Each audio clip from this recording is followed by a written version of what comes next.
In continuation of part 1 of the video from the chapter 3 from gathering to growing food, now let's see the early customs and practices of the early human. Well, the scholars have studied a lot, but the archaeology still do not find any satisfactory answer which tells us about the customs and practices of the early human. But by the study of the present day farmers who practice the simple agriculture, these scholars do suggest that the early human might have also used the same kind of customs and practices. Now let's see what the present farmers are using and what they are doing. They're called as tribes, where 2 to 3 generations live together in a small settlement called as villages. Most of the families are related to one another, and collectively they are called as tribes. That is, in a whole village, the people who are living, they know each other and they exist with certain kind of family relationship. That is, one know other, the other know other, and like that. Hunting, gathering, fishing, farming, herding are simple and common method which they are still using with primitive means. They are not using any kind of new technology. So it is expected that also those people, the early human, might have also used all such kind of practices. Here we see that the women, they do all kind of agricultural work. For example, the ground preparation, the sowing of seeds, looking after the plants. They also look for harvesting of grain. They also go for threshing, husking, grinding grain, all those activities which a man do not do. It's the task of the women in such kind of tribes.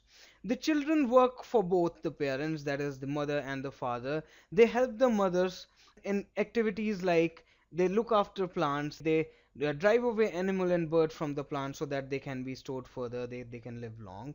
And as far as the men are concerned, the men lead a larger herds of animal in search of pasture, and the children, they help them in looking after for small flocks. They look for cleaning of animals and milking of animals. The men and women also do several collective tasks. For example, in making pots, in making baskets, in making tools and huts, the men and women work together. Similarly, in several cultural activities like singing, dancing, hut decoration, or village decoration, these women and men, they do come together and they come along.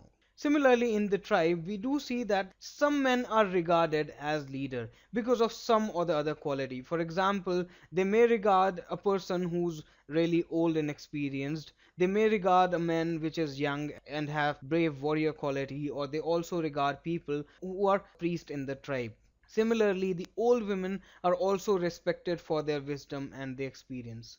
The tribes have a rich and unique cultural tradition, and we also expect the earlier human might also have used all these things, that they have the rich and unique cultural tradition which include their own language, which include their music, story, paintings, and all those things.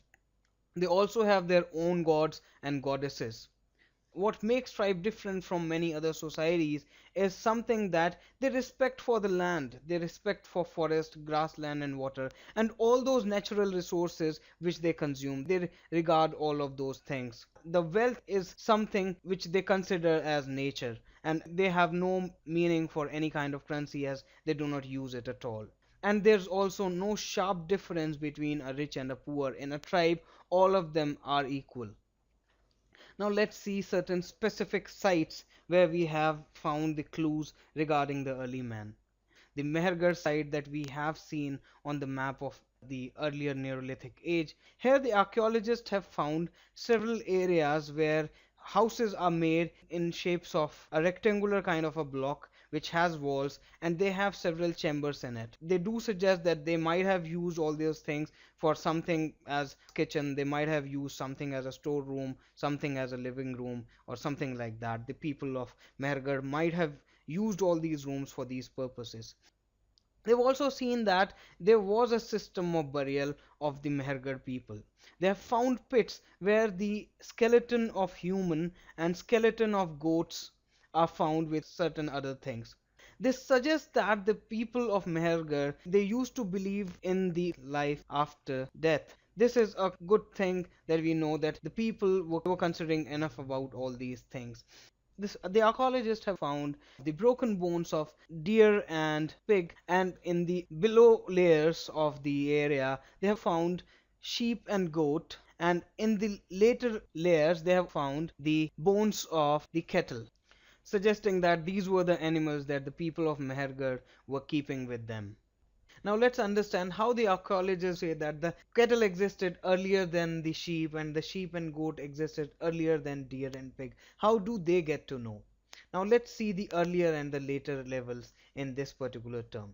Now let us suppose that the people start living on a flat ground layer here, and when they live they start creating homes, they start creating houses, and they make out waste and it gets stored in the nearby vicinity. After hundreds of years it gets covered with another layer of soil or such kind of waste. They build more houses over the same waste, and they create another layer. Now this is how another layer is formed, and then they make such kind of waste. Similarly, over hundreds of years, this thing will get again filled up, and the people will create more houses over this particular layer.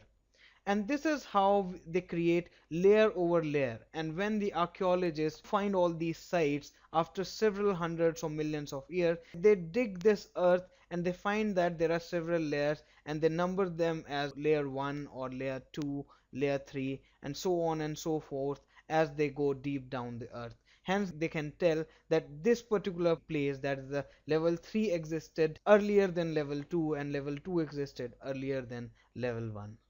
Now let's ponder over a closer look at the Daujali herring, which is nearby the Brahmaputra path in India, which is quite near the China or the Myanmar route here.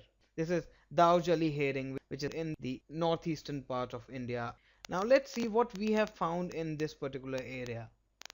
Here we see that the archaeologists have found the stone tools, which includes the mortars and pestles. Now how do the archaeologists suggest all this story, or the historians do suggest all this story, whenever they found any kind of clue? Now let us see. When we have found a mortar and a pestle, it simply means that the grain was used in those areas. And when we see that the grain was used, we can easily conclude that they knew that how the grain has to be produced. That is, the agricultural practices were in vogue in those particular time. Therefore, we also know by this thing that the people, as they knew about the mortar and pestle, and also they knew about food preparation, and certainly the grain was there. Also, the archaeologists have found the jadeite stone. It is a stone which is commonly found in China. So this means that they must have explored the route to China, and similarly the travel was common between these two areas. This is how the archaeologists find such kind of links between one and the other thing. We have also found the fossil wood things and the pottery, where a fossil wood is something, a kind of a fossil made out of wood, and hence they have found the tools made up of fossil wood, and they have also searched for pottery. You can easily conclude how we can link all these things with the early men of those era. I hope I was able to make things clear of this particular chapter, that is the gathering to growing food by the early men. Have a good day ahead. We will be meeting you in the next video. Take care. Bye bye.